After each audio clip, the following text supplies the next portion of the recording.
Tara na sa balagbagan, magkalabagan. Estilo mo dito mo ipangalandakan. Sa balagbagan, labas matapang. Mga walang apoy sa dibdib di kailangan. Sa balagbagan, magkalabagan. Estilo mo dito mo ipangalandakan. Sa balagbagan, labas matapang. Mga walang apoy sa dibdib di kailangan. Balagbagan Battles! Sargo! Nandito kami ngayon sa Extreme Gimmick Pinoy Super Club sa Taoyuan, Taiwan!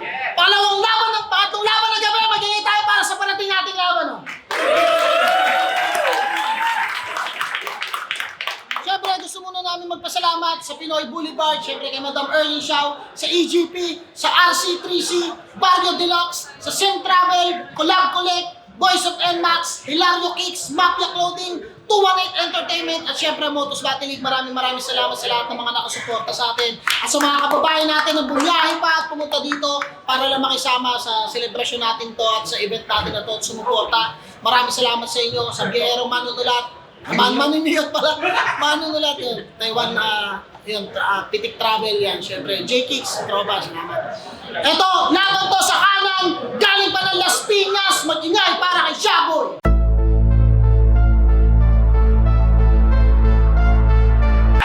Shoutout nga pala sa lahat ng OFW dito sa Taiwan at syempre salamat Madam Erling Xiao at sa Balagbagan Battle sa Taiwan. Yeah, let's go! Sa kaliwa naman, nanggaling pa ng Valenzuela, mag-ingay para kay Nego G.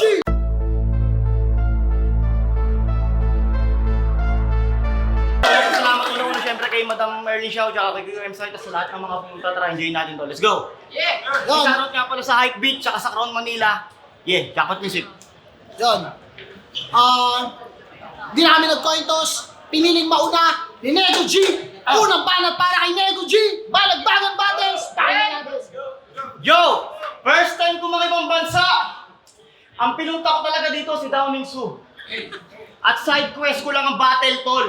Gusto ko sana magpa-picture kay Watchilay, Ken, sino pa yung isa? Banes. Si Banes, yun. Pero sa bagay, pwede ko pa naman din gawin lahat yon after event, di ba? At sa buong Taiwan, mag-explore.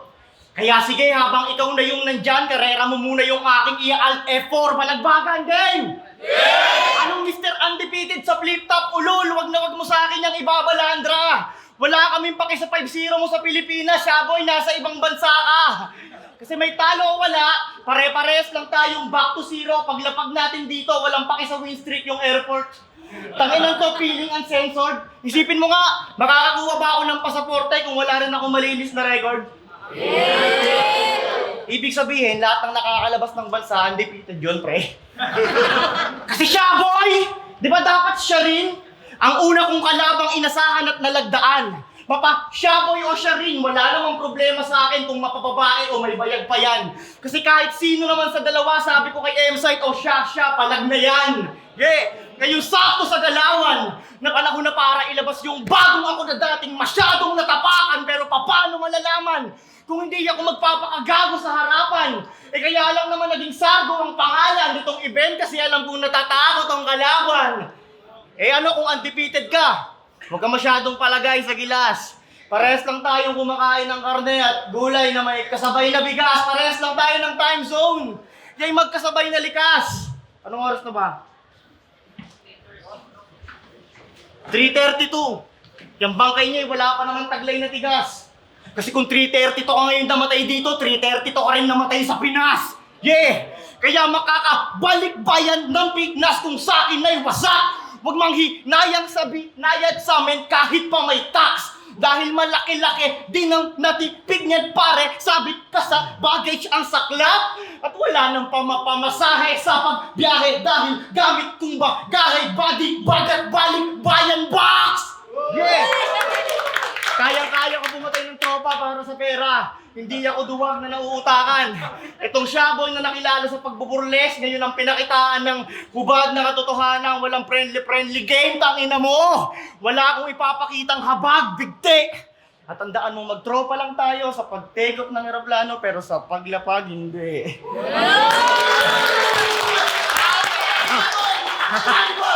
Baha, bodyboat, putang ina mo, babanat pa ako. Siya, sapakin ko mukha mo. Ina mo. Kaya daw niyang pumatay para sa pera. Hindi raw siya mauutakan. Tangina mo, hindi ka nga mautangan. Tapos yung ano daw, parehas lang daw kami kumakain ng karne, gulay na may kasabay na bigas. Tangina mo, kanin yun. Bobo ka, wala na tugma ha. Round 1, game! Yeah! Siya na, may battle pa kasi ako sa April 25. Isa buhay, game! Una ko dapat kalaban si Ayun. Kaso nagka-problema, kaya tila nasira mga plinano ko. Tapos pinalitan ng Nego G. What?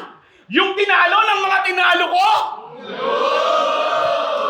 Kasi hindi naman interesting makalaban itong talunan. Lugi pad. Na-excite lang ako dito sa Taiwan kasi ang gaganda ng mga nagla-live sa Pinoy Boulevard. Dito ka, hoy, putang ina mo, bodybag pala ha, sasampalin kita.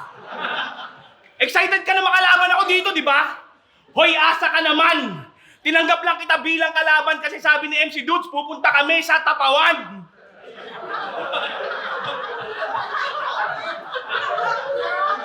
Hindi ka namin isasama, hoy! Hindi ka namin isasama, hoy! Doon ka lang sa transient mananatili. Dagdag gastusin ka lang daw kasi at bawal doon, maliliit ang titi. Mag-guess lang tayo dito sa Taiwan, hinatid ka pa ng yung nanay, tatay at kuya. Bago kami pumasok sa airport, nag-iyaan at yakapan pa sila. Ina mo, ano? Bago kami pumasok sa airport, nag-iyaan at yakapan pa sila, nakakahiya ang puta.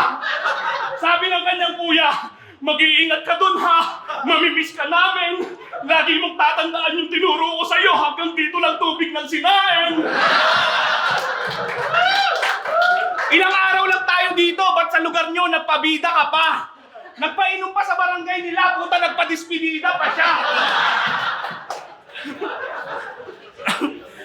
Nagpainom pa sa barangay nila, puta nagpadispidida pa siya. Hindi mo ba sinabi na magbibitaw ka lang dito ng mga nasulat mong rap? Ano bang akala nila sa pagpunta mo dito para sa 2 years contract? Eh paano yan? Uuwi na tayo next week, dibistado ka na, naku po. Kaya pala nag-over baggage ka, pinadalang kanila ng sandamakmak na tuyo. Basta ako, excited nang umuwi sa Pinas para sa pasalubong na chocolates at pera. Bibigyan ka din daw ni Madam Early ng tsokolate kaso yung tableya. Nung sinabihan kami ni Madam na pupunta sa Carrefour, basta tong event matapos, sinukat niya agad yung paa niya kasi akala niya yung Carrefour sapatos.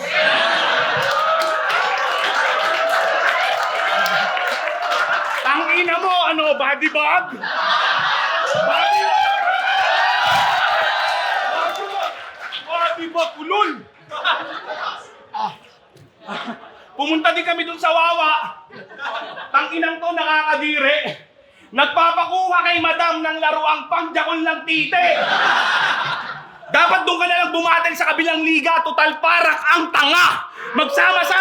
Total parak ang tanga. Magsama-sama kayo dong mga bider, mga taong ampalaya. Ano mo body bag mo mukha mo. Yo! Yo! Yo! Gaspangan! Even sa Motus, kalaban niya ni si Jonas, tas sa kalagitnaan ng round 3, nag-hit siya ng bulbol. Tangina nito, Dame! Naglabas ng are, tas nag-astang hare. Nung pinalipad yung mga bulbol sa ere, ini LeBron James. Kaya resulta ng battle, promo! Sobrang dikit daw ng laban, ang hirap mapintahan. Lahat ng crowd, aliw naman. Sobrang dami kasing strand ng bulbol na nagkalat sa sahig, kaya yung laban, gahibla lang. Baboy ang puta. Nitong lecheng gigil, para sa content, diniin na magpaulad ng bulbol para daw yung trend bibitin. Kung may gamot sa kababuyan, handa akong gamutin ka siya, boys, saan ko pwedeng bilhin? Laban na ni Jonas, nagmistulang gender reveal ng Egoy kasi boom! Ang daming confetting itim. Mayabang ka kasi kalaban mo si Sak Maestro sa April 25. Oo, isa buhay, may laban siya doon. King ina mo, asa ka namang paghahandaan ka nun. Handaan ko sa Royal Rumble? Ano naman? Hindi ka pa rin re-respetuhin ng mga true lintek. Champion ka ng 5-way battle ha? harapin mo yung Sak Maestro 2 days prep, gago. Kasi hindi nyo ba naisip? Comeback yun ni Sak Maestro, tas shaboy lang. Ang sakit sa panga. Lap trip ang lala kung iisipin na panghalip at pangtawid ka lang at di ka naman trip talaga. Tas bigla ko lang naisip, shaboy, Sak Maestro, Sak, nag-a-addict ka pa ba? Tangina, painan ba naman ng shabs? Yung Sak, puta talagang babalik talaga. Yeah. Yo, kaya dapat mong malaman to na sobrang handa na tong kalaban mo. Ay, putang ina mo. O, hindi ako nag-joke. Pinakita ko lang yung gagawin sa'yo ni Sak Maestro sa laban nyo. Yeah! Parang gago, nitong walang utak. Ano mang handa mo, medyo walang sugat. Kasi nga paano, magiging pokpokan yung gago. Ano yun, walang talo versus walang sulat. Wala na yung dating negong risky na nilait neto miski laman ng aking method, laging merong paking sermon tila, patintero sa dami din nung sisi. Ngayon wala nang manners itong real G. Punches ko ang guilty, papatikimin ng mag-asawang suntok. Ito'y money versus Jinky. Bars over jokes? Saki versus script? No! Balakid versus Flick G! Papanisin tong last pinyer ng dating negong nilait ninyo ng by disenyo cringy! Wala nang wordplay mo, guloy! Nagbago na ako, trust me! Iniwanan ko na proudly! Pero kung papapiliin ako, kung babalik ako sa ganong estilo o mag-aahit ako ng bulbul, tayo na mo, mag-wordplay na lang ulit ako sa round 3. Okay na! Palakpakan, body bag si Sak. Yung nag-addict daw ng bulbul, parang nag-gender reveal na egoy, tas kulay itim na confetti. Yung angle na yon, hindi ako kinabahan. Kasi nung inagis ko yun, boom! Itim na confetti, ito yung kinalabasan. Kinang-ina. Round 2 game! Flip top MC nga pala to si Nego. Para lang sa kaalaman ng lahat. Hindi man kasing lakas ng humor ni Manda, pero at least kakulay naman yung balat. Mukha kang buhay na libag na natutong magsulat. Sa tuwing bumabatel ka, para kang nagagalit na burat. Alam mo bang tinanong ko muna nanay ko bago kita laitin kung sino ba mas gwapo sa ating dalawa? Nung pinakita ko yung picture mo sa kanya, sabi niya, anak, lamang na lamang ka. Hindi, nag-aalangin nga ako kung isusulat ko pa to, pero hindi na para iurong. Dahil sinabi mo na mas gwapo ako dito, ma, sigurado na ang iyong pasalubong. Kasi lagi niyang niyayabang na kamukha niya si E.A. Guzman. E.A. Guzman yung mukha, tapos yung balat, Norman Mangusin. Kung ganito ang postura ni E.A., tawag na dyan, E.A. Gusgusin.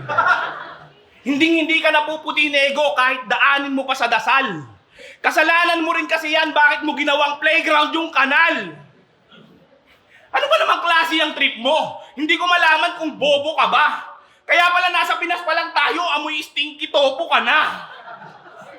Kung yung stinky topo mabaho pero masarap, magkaiba kayong dalawa. Kasi itong si Nego kung titingnan, wala eh. Mabaho lang talaga. Sinasabi ko sa iyo, Totol, para din sa kapakanan mo. Di mo ba napapansin pagkausap mo si Madam Erling Chow, palagi siyang nakaganto? Isiningit ko lang talaga sa lines ko to, kasi mukhang hindi niya mabanggit. Nung tinanong ko si Madam kung ba't nakaganto, sabi niya, Shaboy, hawak ko ang beat.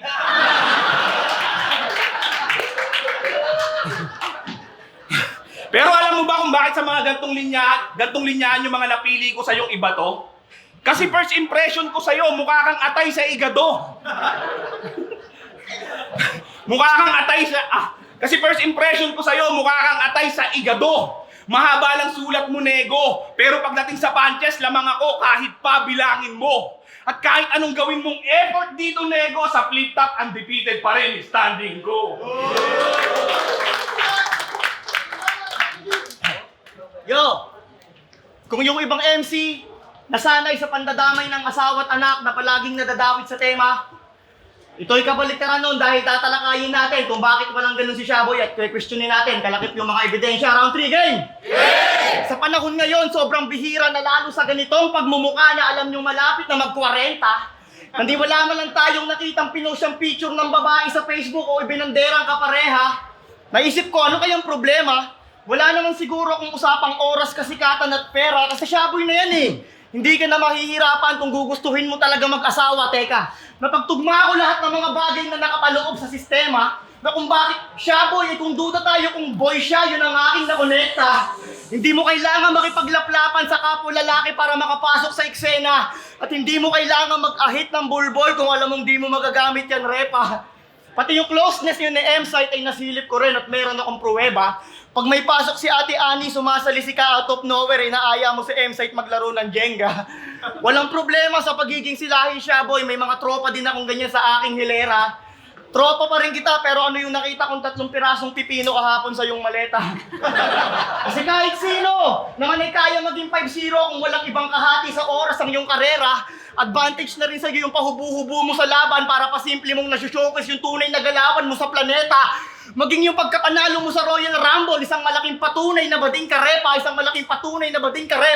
pinakita mo lang na kayang-kaya mong tumapos ng 4 na lalaki ng sabay-sabay ng punyeta. Yo, 5-0 itong astang hari na laging nakabahag, pwes. Bahaghari ang kulay na isagisag mo sa gera, o lantad ang galawan sa balagbagan Taiwan kasi LGBT ka siya, boy, ayun ang iyong may bandera.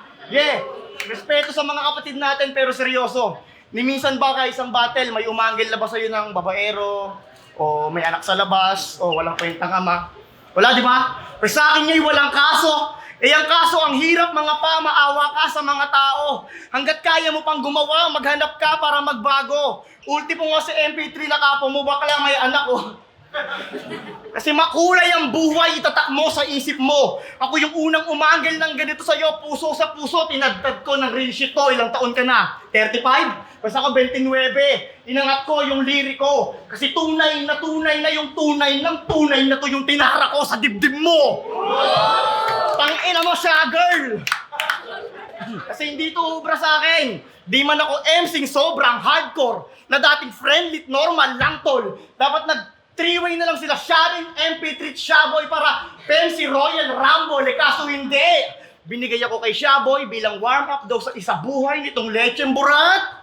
Binigyan ka ng nego para humingi ng tawad at lumuhod para sa April 25. Get ready to suck. Game na. Ang ina mo ka ngayon, nadali ka sa akin.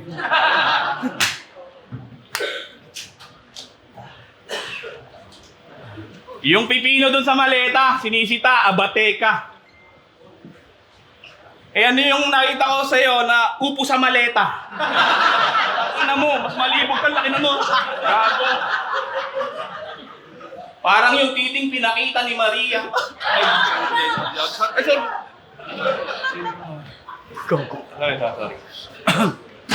Game! Ay puta, ano yung sinabi niya kanina? Ang haba ng sulat, di ba? Wala namang kwenta, pinagsasasabi. May mga angle ka na lang talaga eh, no? Kahit yung mga audience, walang pake. Wala kasi siyang battle na parating sa flip top. Kaya yung preparasyon na kaya mo. Hindi ako nagpo-post ng babae sa Facebook. Pinagbawalan kasi ako ng asawa mo. Hinahanapan pa ako ng anak. Sinabi niya yun sa akin, di ba? Doon sa 3 mong anak, di ka ba nagtataka? Ba't papatawag sa akin nung isa? Tapos namimiss na raw niya asawa niya. Yung pagmamahal niya sobrang grabe. Huwag kang mag-alala, di ka naman nag-iisa. Kasi namimiss ko rin siya, pare. Kasi may namagitan sa amin dati. Di ba niya sa'yo nababanggit? Nagmistula siyang OFW kasi naisipan niyang magkakabit. Uy, sorry. Round 3 game. Nag-chat sa akin to si Nego. Sabi niya, parang ayaw na raw niyang tumuloy. Tangina, pabida to. Nung tinanong ko kung bakit, sabi mo naman, kasi mamimiss ko, pamilya ko. 1 week lang tayo dito, tol. Diyan sa mga yan, mahiya-hiya ka naman. Sila nagtitiis na malayo sa pamilya para dito sa Taiwan makipagsapalaran. Yung iba dyan, para makapagpadala, nagtitiis sa ulam na noodles at corned beef. Ilang taon na yan sila dito, ikaw 3 days pa lang, nauna ka pang ma-homesick. May kanya-kanyang pagod ang mga yan sa kanilang trabaho na halos all day. Ito na nga lang yung araw ng pahinga nila, pinag-iisip mo pa sa yung wordplay. Lapit ka, kuya. Lapit. Ikaw, kuya. tatanungin kita. Pero sana magpakatotoo ka, tol. Mula nung dumating ka dito sa Taiwan, ilang araw bago ka nagjakol? Hoy. Hindi ka. Ina mo wait lang. Alamin mo muna pakiramdam nila, Nego, bago ka tuluyan magdabog. Nagtitiis yan sila na hindi magjakol kasi yung double deck maalog. Tama. Okay, dapat yung ako for 5 din sa Qatar, kaya ano yun. Nagtitiis yan sila na hindi magjakol kasi yung double deck maalog. Minsan, may magnanakaw pa ng stocks nang hindi mo inaasahan. Bilang na bilang mo yung stocks mo tapos biglang mababawasan. Kung di mo alam struggle na pagiging OFW, hoy Nego, wake up! Laging galit yung mga yan sa tuwing may nagnanakaw ng kanilang ketchup! Tama! Pero balik tayo sa Nego. Akala mo ba nakaligtas ka na? Pag-usapan naman natin yung tinda mong longganisa na gawa sa galis ng paa. Kasi nagtitinda to ng longganisa. Kaya pala sa recipe siya ay madamot. Meron ka palang sikretong pampalasa na mula pa sa sugat na kinamot. Lahat naman tayo gustong kumita, pero yung sa'yo kakaibang estilo. Pati ako na inosente na scam mo. Napa-order tuloy ako ng 5 kilo. Sabi ko pa naman, hindi ko titikman yun, mag-uulam na lang ako ng patis. Pero wala tinikman ko pa rin. At doon ko na-realize na masarap pala ang galis. Sa mga magtatanong kung i-recommenda ko ba yung longganisa niya, ang sagot ko ay hindi. Masarap naman sana yung timpla mo, kaso ba't yung tali pambigti? Kaso ba't yung tali pambigti? Lahat kaming kasama mo dito, pumunta lang para mag-enjoy at magpasaya. Tapos yung mga sulatan mo, kakaiba, putang ina mo, super battle rapper ka talaga, tang ina mo. Time! Thank you, pare. Yo, shoutouts kay Kapitan Lito ng Barangay Isla, kay Kagawad Arang Pardo, sa pangalan ko kay Genesis, kay Kuya Siyam, Boss Genesis Escobia, Insan Damik TV at sa Damik Tattoo, paring Good Kid, Tito Ricardo, Tito Richard, Bong Delgado at sa pinakamabisang chili garlic ng Chili Avenue, let's go! Tsaka kay Tato Sobrang Bait, May Vendor, kay Kuya Mark Robin Pinlac at Mentality, paring Renzo Dongtek, lahat ng klase ng sira ng CP, kay Jomay De Lima, Local Made, G. Javier, Irene Pacheco, Carlo Ortal, sa mga OFW dito sa Taiwan at sa Croatia, Iwahig Records, konti na lang kay Tropang John Ray Mier, G. Brown, Jerry Coronel, hashtag Maalamat sa Vendetta, paring Jomer, Maring Isel at advance happy birthday kay Joseph Swings, April 30. Maraming salamat, Balagbagan. Ayun, maraming salamat sa opportunity, Madam Erlyn Shaw at kay siyempre sa Balagbagan Battle at sa inyong lahat, mga kababayan namin ng Taiwan. Sana nag-enjoy kayo. Maraming salamat sa pagtanggap. Para na sa Balagbagan.